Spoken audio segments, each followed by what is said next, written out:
नमस्कार, जनधारणा खबरको युट्युब च्यानलमा यहाँहरूलाई स्वागत छ। प्रतिनिधि सभाको बैठक स्थगित भएको छ।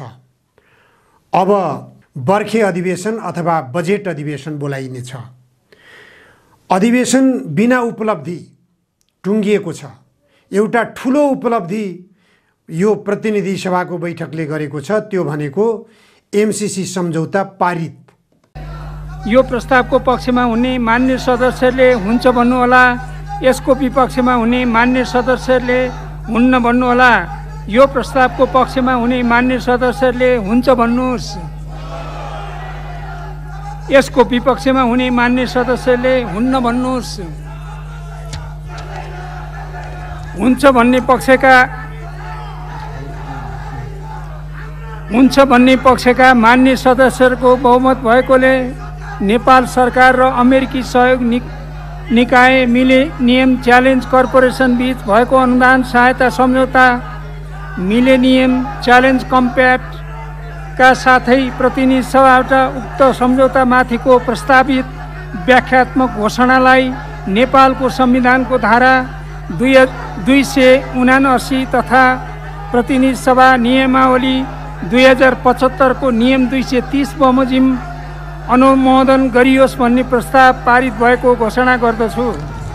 एमसीसी सम्झौता पारित गरियो, तर एमसीसी सम्झौतालाई कतिजना सदस्यहरूले बहुमतबाट पारित गरे भन्ने कुरा प्रतिनिधि सभाका सभामुखले त्यो जानकारी गराउन सक्नुभएको छैन।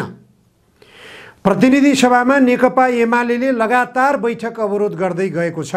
त्यसकारण नेकपा एमाले मतदान गरेको छैन भन्ने कुरा स्पष्ट छ।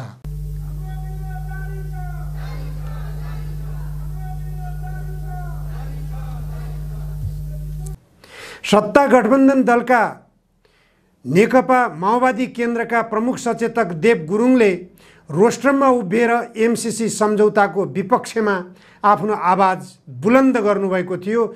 यो राष्ट्रघाती सम्झौता पारित गर्नु हुँदैन भनेर बोल्नुभएको थियो। श्री देव प्रसाद गुरुङ, समय 5 मिनेट।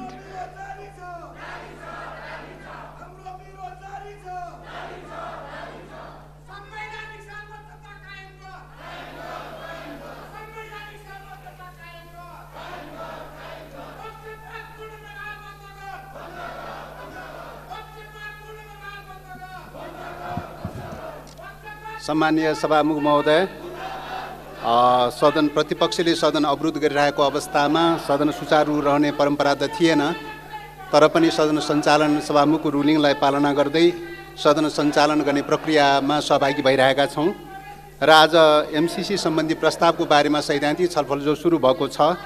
एमसीसी आर्थिक सम्झौताको रूपमा, आर्थिक सहायता सम्बन्धी सम्झौताको रूपमा गरेको थियो नेपाल सरकारले, र यो सम्झौता सदनबाट अनुमोदन गर्ने परिकल्पना थिएन। सदनबाट अनुमोदन गरेर ऐन बनाउने परिकल्पना थिएन, तर पछिल्लो समयमा चाहिँ सदनमा प्रस्तुत गरेर एक प्रकारले अनुमोदन गर्ने र ऐन बनाउने भन्ने प्रक्रियाबाट आएको हुनाले चाहिँ यसले एउटा गम्भीर प्रकारको बहस पैदा भयो, विवाद पैदा भयो। सदनबाट अनुमोदन गर्दाखेरि ऐन बन्ने प्रक्रियामा जाँदाखेरि चाहिँ मुलुकको सार्वभौम अधिकार, एउटा परियोजनाको लागि मुलुकको सार्वभौम अधिकार नै खण्डित हुने, नेपालको संविधान निष्क्रिय हुने, नेपालको चाहिँ राष्ट्रिय कानुनहरू निष्क्रिय हुने, सम्झौता हावी हुने, अमेरिकी एमसीसी कम्पनीका कानुनहरू लागू हुने, यस प्रकारको प्रावधानहरू रहनुको साथै सबै प्रकारको सार्वभौम अधिकार एमसीए एकाउन्टलाई चाहिँ दिने र सबै प्रकारको अधिकार एमसीए एकाउन्टलाई दिएर चाहिँ नेपालका राज्यका अङ्गहरूलाई निष्क्रिय बनाउने प्रकारको जो प्रावधानहरू चाहिँ छन् र त्यो त्यस्तै गरिकन चाहिँ यो सैन्य रणनीतिसँग जोडिएको भनेर पनि अमेरिकी अधिकारीहरूले बोलिरहेको अवस्थामा यस प्रकारको सम्झौता चाहिँ संशोधन नगरिकन हुँदैन। संशोधन गरेर विशुद्ध आर्थिक परियोजनाको रूपमा लैजान सकिन्छ भने यो अगाडि बढ्न सक्ने कुरा भयो।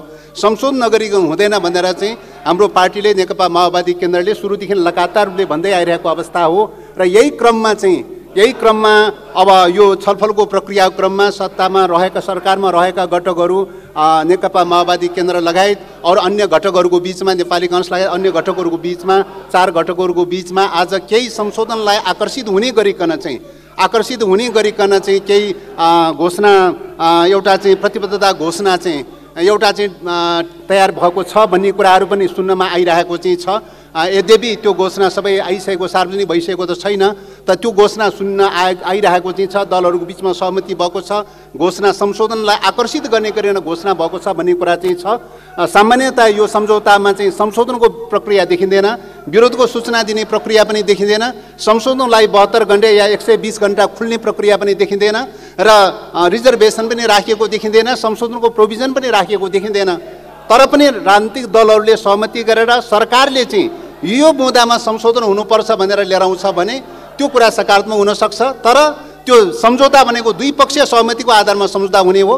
द्विपक्षीय सहमतिको आधारमा हामीले गरेको घोषणा चाहिँ, हाम्रो संसदले गरेको घोषणा चाहिँ एमसिसी कम्पनीलाई स्वीकार्य हुन्छ हुँदैन चाहिँ भन्ने प्रश्न एउटा प्रश्न छ।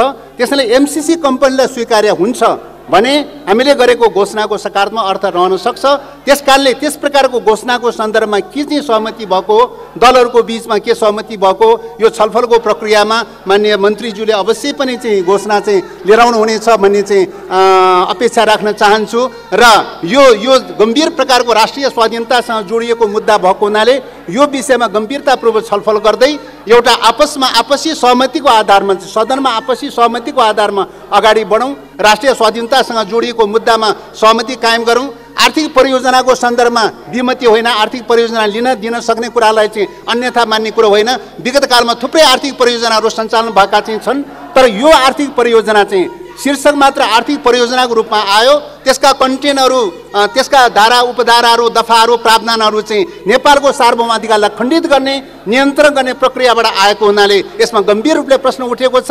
नेपालको सार्वभौमाधिकारलाई खण्डित नहुने गरिकन, नेपालको संविधान खण्डित नहुने गरिकन, नेपालको राष्ट्रिय कानुन खण्डित नहुने गरिकन, नेपालको सरकारलाई नियन्त्रण नगर्ने गरिकन, नेपालको संसद, नेपालको अदालत, नेपालको चाहिँ सुरक्षा निकायहरू कुनै पनि अङ्गलाई खण्डित नहुने गरिकन र यो परियोजना विशुद्ध आर्थिक परियोजना मात्रै सीमित रहने प्रक्रियाबाट लैजान पर्ने हुन्छ र त्यो प्रक्रियाबाट जान सक्ने अवस्था भयो भने यसले सकारात्मक रूप दिन सक्छ। अन्यथा नेपालको सार्वभौमाधिकार आर्थिक परियोजनाको नाममा नेपालको सार्वभौमाधिकार खण्डित गर्ने प्रक्रियाबाट गयो भने नेपालको स्वाधीनतामाथि गम्भीर सङ्कट पैदा हुनेछ। नेपाल जस्तो भूराजनीतिक अवस्थामा अवस्थित मुलुकको सन्दर्भमा आफ्नो राष्ट्रिय स्वाधीनताको प्रश्न, सुरक्षाको प्रश्न मेजर प्रश्न हो। सुरक्षाको प्रश्नलाई केन्द्रबिन्दु बनाउनु पर्छ, एउटा आर्थिक परियोजना मात्रै प्रमुख कुरा होइन। त्यसकारणले सैन्य रणनीतिसँग जोडिएका विषयहरूको बारेमा दलहरूको बिचमा भएको सहमति र सम्झौताले त्यसले नियन्त्रण गर्न सक्छ, त्यसले संशोधन गर्न सक्छ, परिमार्जन गर्न सक्छ, एमसिसी कम्पनीले त्यसलाई स्वीकार गर्न सक्छ भने यो सकारात्मक हुन सक्छ। त्यसकारणले फर्स्ट अफ अल चाहिँ यो छलफलको प्रक्रियाको क्रममा 5 दलको बिचमा, 4 दलको बिचमा के सहमति भएको त्यो पनि माननीय मन्त्रीज्यूले ल्याउनु हुनेछ र त्यो ल्याइसकेपछि दुईटै जोडेर चाहिँ सामूहिक दुईटै प्रस्तावलाई सँगसँगै चाहिँ छलफलको प्रक्रियामा अगाडि लैयोस् र नियमावली अनुसार चाहिँ यो के अरे प्रतिनिधि सभा सञ्चालन सम्बन्धी कार्यविधि नियमावली अनुसार नै प्रस्तावको रूपमा अगाडि बढाइयोस्। संशोधन लगायतका प्रक्रियाहरू खुलाइयोस्, 72 घण्टे अथवा 120 घण्टे संशोधनको प्रक्रियाबाट अगाडि बढाइयोस् भन्ने आग्रह गर्दै मैले राख्नुपर्ने कुरा यहीँ टुङ्ग्याउन चाहन्छु। धन्यवाद। त्यसैगरी नेकपा एकीकृत समाजवादीले पनि स्पष्ट रूपमा एमसिसी सम्झौताको विपक्षमा आफ्नो अवधारणा सार्वजनिक गर्दै आएको थियो। सम्माननीय सभामुख महोदय, आज हामीहरू यो देशकै निम्ति दूरगामी ढङ्गले महत्त्व राख्ने एमसिसी सम्झौताको बारेमा छलफल गर्न लागिरहेका छौँ। तर सभामुख महोदय, हामी यो छलफल कस्तो वातावरणमा गरिरहेका छौँ? यति महत्त्वपूर्ण विषयको लागि यो सभा शान्त हुनु पर्थ्यो कि पर्दैन थियो? वातावरण बन्नु पर्थ्यो कि पर्दैन थियो? एउटा लोकतान्त्रिक वातावरणमा यो छलफल गर्नु पर्थ्यो कि पर्दैन थियो? यसबारेमा सभामुख स्वयंले अत्यन्त गम्भीरतापूर्वक विचार गर्नुपर्ने थियो। सभामुख महोदय, तपाईँ यो सभाको सबभन्दा अब्बल नेता हुनुहुन्छ र तपाईँले कसरी सभा सञ्चालन गर्नुहुन्छ आज सिङ्गो देशका 2,92,00,000 नेपालीहरूले हेरिरहेका छन्। हाम्रो देशको डेमोक्रेसी कसरी चल्दैछ, लोकतन्त्र कसरी अगाडि बढ्दैछ, त्यो लज्जास्पद ढङ्गले अगाडि बढ्दैछ कि त्यो सुस्थिर ढङ्गले अगाडि बढ्दैछ, आज यही विषयमा हुने छलफलमा पनि हामीहरू देखिरहेका छौँ, नेपाली जनताले हेरिरहेका छन्। सभामुख महोदय, म निकै लामो समय पछाडि मात्रै आज यो रोस्टममा बोलिरहेको छु। लामो समय मैले बिमारीको कारणले पनि यो रोस्टममा आउन सकिरहेको थिइनँ, तर धेरै लामो समय पछाडि यो ठाउँमा आएको छु। म सबभन्दा पहिले नेपालमा लोकतन्त्र स्थापना गर्नका लागि, गणतन्त्र स्थापना गर्नका लागि लामो समयदेखि सङ्घर्ष गर्दै आउनुभएका, आफूले आफ्नो ज्यान बलिदान गर्नुभएका सम्पूर्ण शहीदहरूप्रति, चाहे 7 सालका शहीदहरू हुनुहोस्, चाहे 46 सालको आन्दोलनका शहीदहरू हुनुहोस्, चाहे 62-63 को सङ्घर्षका शहीद हुनुहोस्, चाहे तराई आन्दोलनका शहीदहरू हुनुहोस्, चाहे जुनसुकै आन्दोलनका पनि शहीदहरू हुनुहोस्, उहाँहरूप्रति म हार्दिक श्रद्धा व्यक्त गर्न चाहन्छु। साथसाथै आज हामी जुन विषयमा यो संसदबाट बहस छलफलमा उत्रिरहेका छौँ, ठिक यही बेला आज देशका विभिन्न भागहरूमा देशभक्त नेपाली जनताहरू सडकमा उत्रिएका छन्। उनीहरू देशभक्तिको नारा लगाइरहेका छन्, यो देशको स्वाधीनताको पक्षमा बोलिरहेका छन्, यो देशको सार्वभौम सत्ताको पक्षमा बोलिरहेका छन्, यो देशमाथि कुनै घात हुने हो कि भन्ने बारेमा उनीहरू चिन्ता व्यक्त गरिरहेका छन् सभामुख महोदय। तर उनीहरूमाथि आज प्रशासनले लाठी बर्साइरहेको छ, उनीहरूका टाउका फोरिरहेको छ, उनीहरूका रगत बगाइरहेको छ। यो अत्यन्त दुःखद कुरा हो। म ती देशभक्तहरू जसले देशको निम्ति आवाज उठाइरहेका छन्, कुनै अपराध गरेका छैनन्, उनीहरूले डेमोक्रेसीको विरुद्ध होइन, संसदको विरुद्ध होइन, संविधानको विरुद्ध होइन, उनीहरूले कुनै ऐन कानुनका विरुद्ध होइन, तर यो देशलाई बचाउँ भनेर आवाज निकाल्ने देशभक्तहरूमाथि जुन प्रकारको दमन भइरहेको छ, त्यो दमनको म निन्दा गर्न चाहन्छु। त्यहीँनिर स्पष्ट हुनुपर्छ कि नेकपा एमाले संसद अवरोध गर्दा गर्दैको अवस्थामा पनि नेकपा एमालेकै सांसद भीम रावलले रोस्ट्रममा उभिएर एमसीसी सम्झौताको विपक्षमा आवाज बुलन्द गर्नुभएको थियो। भीमबहादुर रावल, समय 3 मिनेट। सम्मान्य सभामुख महोदय, मैले केही समय अगाडि भनेको थिएँ, नेपालको सार्वभौम सत्ता, स्वतन्त्रता, अखण्डता, स्वाभिमान र हितमाथि आघात पुर्याउनुको लागि एउटा कुनै रातमा हल्ला खल्लाको बीचमा राष्ट्रघाती प्रावधान भएको अमेरिकी एमसीसी सँगको सम्झौतालाई अनुमोदन गरिनेछ भनेर मैले धेरै अगाडि भनेको थिएँ।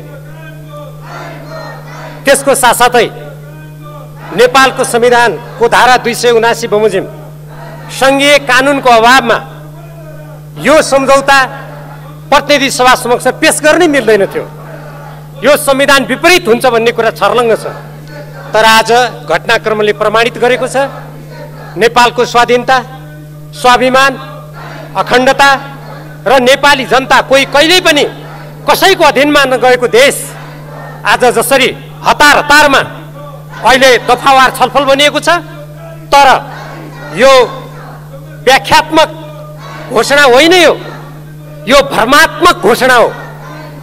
यसका प्रावधानहरू, म अन्तर्राष्ट्रिय कानुनको विद्यार्थी हुँ, द्विपक्षीय सम्झौता यसरी एकपक्षीय रूपमा हामीले घोषणा गर्यौँ भनेर जनतालाई ठग्ने योभन्दा ठगपत्र अरू केही पनि हुन सक्दैन।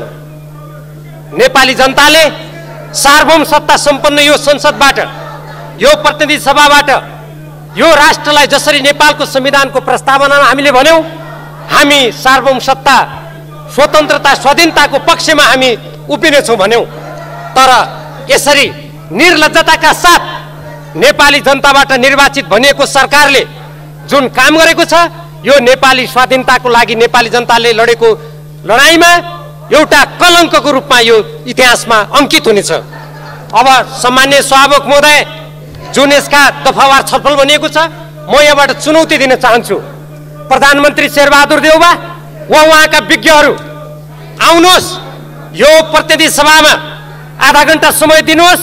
म कसरी मूल कम्प्याक्ट सम्झौता, कार्यान्वयन सम्झौता, त्यसपछि गरिएका 1 दर्जन सम्झौताका कयौं प्रावधानहरू कसरी राष्ट्रघाती छन्, कसरी नेपालको संविधान मिच्छन्, कसरी नेपालको राष्ट्रिय सुरक्षामाथि आघात पुर्याउँछन्, कसरी स्वतन्त्र परराष्ट्र नीतिमाथि आघात पुर्याउँछन्, कसरी हाम्रो भूमिमाथि विदेशी कम्पनीको कब्जा हुन्छ, कसरी अमेरिकी वर्तमान कानुन र भविष्यको कानुन मान्नुपर्ने कुरा हामीमाथि थोपरिन्छ, कसरी एमसीए नेपाल भन्ने विकास समिति अन्तर्गत खोलिएको एउटा सानो कार्यालय बनेको छ।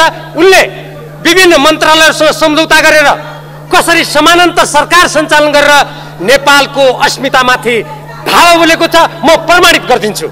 म चुनौती दिन्छु। को विद्वान को यो सरकारका सल्लाहकार हुनुहुन्छ आउनुहोस्। यदि मलाई सम्माननीय सभामुख महोदय समय हुन्छ भनेर मैले प्रत्येक यी सम्झौताका धाराहरू दफाहरू मसँग यहाँ मैले ती जस्ताको तस्तै यहाँ लिएर आएको छु। के मलाई त्यो समय दिइन्छ? मलाई थाहा छ जसले हतार तारमा यत्रो ठुलो नेपाली जनताले उठाएको विषय, यति राष्ट्रियताको सवालसँग गाँसिएको विषयलाई हतार हतार यसरी जुन पारित गर्न खोजिँदैछ यो नै नेपालको स्वाधीनताको विरुद्ध गरिएको नाङ्गो षड्यन्त्रको पुष्टि हुने प्रमाण हो।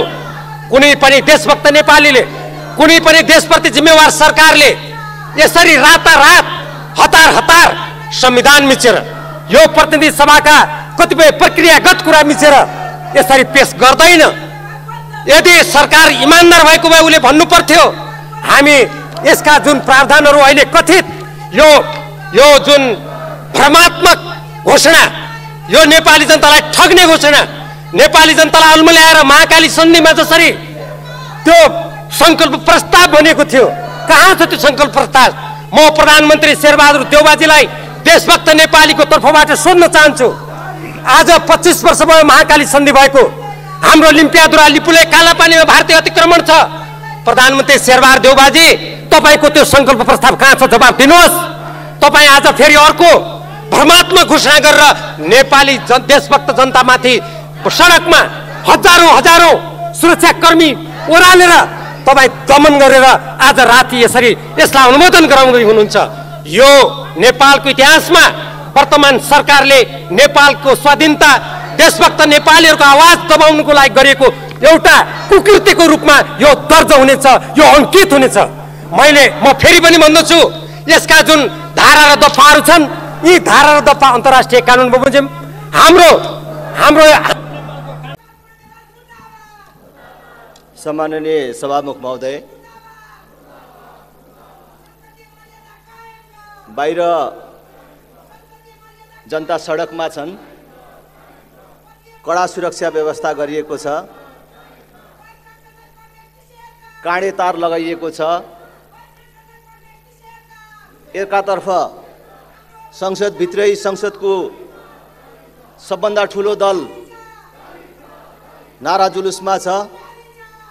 यस्तो बेला पुरै देशको ध्यान केन्द्रित भएको, आम जनताले चासो राखेको एमसीसी सम्झौता छलफलको लागि अथवा निर्णयको लागि पेश गरिएको छ। म हाम्रो पार्टीको तर्फबाट सम्माननीय सभामुख महोदय मार्फत सरकारसँग आग्रह गर्न चाहन्छु, यो केवल आर्थिक सहायताको विषय मात्र होइन, यो नेपाली जनता यो विषयमा विभाजित भइराखेको अवस्थामा यसलाई राष्ट्रिय सहमति कायम गर्ने, सबैको सल्लाह सहमतिबाट मात्रै टुङ्ग्याउने गरी यसलाई स्थगन गरेर नयाँ ढङ्गबाट अगाडि जानुपर्दछ भन्ने म आग्रह गर्न चाहन्छु। यथास्थितिमा यसलाई पास गर्नु भनेको देशलाई थप द्वन्द्वतर्फ लैजानु हो। संसदले गर्ने सबै कामहरू ठिक हुँदैनन्, संसदमा हुने सबै निर्णयहरू ठिक हुँदैनन् भन्ने कुरा त हाम्रै देशमा उदाहरण छ। महाकाली सन्धि गर्दाखेरि देशलाई कस्तो लाभ हुन्छ भनेर प्रचार गरिएको थियो, त्यसको लाभ देशले अहिले के पायो हामी स्वयं भोगिराखेका छौँ। हाम्रै छिमेकमा संसदले गरेको निर्णय जसका कारण एउटा देशले आफ्नो अस्तित्व नै गुमाउनु पर्यो, त्यसकारण संसदले गर्ने हरेक निर्णय ठिक हुन्छ भन्ने हुँदैन। त्यसमाथि पनि यस्तो वातावरणमा, यस्तो कोलाहल वातावरणमा गरिने निर्णय उचित हुँदैन। त्यसकारण यसको दफा दफामा छलफल हुने वातावरण बनाउनु पर्दछ।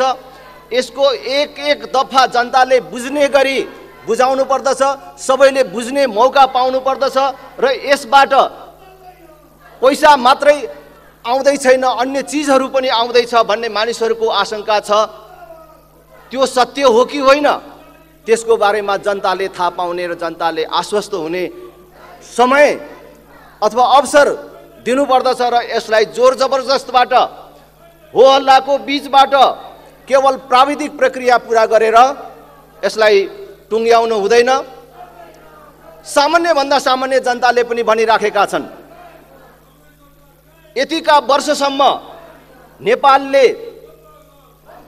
अनेकौं देशहरूबाट आर्थिक सहायताहरू लियो, भविष्यमा पनि लिनुपर्छ, तर ती सहायताहरू संसदमा किन अनुमोदन गराउनु परेन र यो सहायता मात्रै संसदमा किन पेश गर्न परिराखेको छ र केवल 5 वर्षमा सकिने एउटा परियोजनालाई अन्तर्राष्ट्रिय सन्धिको मान्यता किन दिनु परिराखेको छ भनेर मानिसहरू सोधिराखेका छन्, आम जनताले चासो राखिराखेका छन्। त्यसकारण यस्ता कुराहरूमा प्रष्ट हुन जरुरी छ। आज म आउँदै गर्दाखेरि एउटा ट्विट हेरेँ, एउटा विद्वानले लेख्नु भएको रहेछ कि एउटा पण्डितलाई, शाकाहारी पण्डितलाई मासु खान मन लागेछ। मासु खान मन लागेपछि अब के गर्ने होला भनेर सोचेछ अनि उसले यस्तो उपाय निकालेछ, वास्तवमा खसीले घाँस खाएर नै मासु बन्ने हो, त्यसकारणले खसीलाई, मासुलाई शाकाहारी मान्न सकिन्छ भन्ने व्याख्या गरेर मासु खाने बाटो खोलेछ। त्यसै गरेर अहिले यहाँ एउटा व्याख्यात्मक टिप्पणी गरेर यसलाई पारित गर्ने भन्ने कुराहरू पनि आइराखेको छ। हामीले यहाँ गर्ने त्यो व्याख्यात्मक टिप्पणी अमेरिकाले मान्छ कि मान्दैन, एमसिएले मान्छ कि मान्दैन। त्यसकारण यस प्रकारका कथित तर्कहरू ल्याएर जनतालाई भ्रम पार्ने र संसदलाई भ्रम पार्ने कामहरू गर्नु हुँदैन। म त भन्छु सरकारको, ठुला राजनैतिक दलहरूको आलो काँचो व्यवहारले देशले जुन क्षति बिहोर्नु परिराखेको छ त्यो दलहरूले मात्रै, सरकारले मात्रै होइन, सिङ्गो देशले बिहोर्नुपर्छ त्यसको क्षति। त्यसकारण सबैलाई गम्भीर हुन म आग्रह गर्न चाहन्छु र हामी सबै राजनैतिक दलहरूलाई आग्रह गर्न चाहन्छौँ कि वैदेशिक सम्बन्धलाई सत्ता चढ्ने सिँढीको रूपमा प्रयोग नगरियोस्, सत्तामा बसिराख्ने लिसोको रूपमा प्रयोग नगरियोस्। वैदेशिक सम्बन्ध केटाकेटी ढङ्गले प्रयोग गरियो भने के हुन्छ भन्ने कुरा भर्खरैको युक्रेनको घटनाले देखिएको छ। त्यसकारण यो वैदेशिक सम्बन्धमा गम्भीर हुन म सबै राजनैतिक दलहरू र सरकारलाई समेत अपिल गर्दछु। धन्यवाद। तर पनि एमसीसी सम्झौता ध्वनिमतको आधारमा बहुमत पुग्यो भनेर सभामुखले बोल्नुभयो, त्यो पारित गरेको घोषणा सुनाइयो। कतिजनाको बहुमत भयो? नेपाली काङ्ग्रेससँग कति मत छ? नेपाली काङ्ग्रेस बाहेक आधिकारिक रूपमा अरू कुनै पनि पार्टीका सांसदहरूले त्यहाँ मतदान गरेका छैनन्। बाबुराम भट्टराई निकटका जनता समाजवादी पार्टीका सांसदहरू नेपाली काङ्ग्रेससँग सँगसँगै हिँडेका छन् एमसीसी सम्झौताको सवालमा। उनीहरूलाई सम्म एमसीसी सम्झौताको पक्षमा गणना गर्न सकिन्छ। तर नेकपा माओवादी केन्द्र, नेकपा एकीकृत समाजवादी, नेकपा एमाले, नेपाल मजदुर किसान पार्टी लगायतका पार्टीहरूको त्यहाँ एमसीसी सम्झौताको विपक्षमा मत प्रकट भएको छ।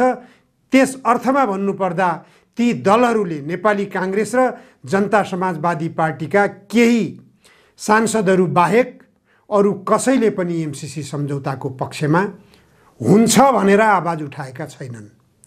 सभामुख अग्नि सापकोटाको कानमा कस्तो आवाज गुन्जन भयो जहाँ उनले बहुमतको आवाज सुन्न पुगे।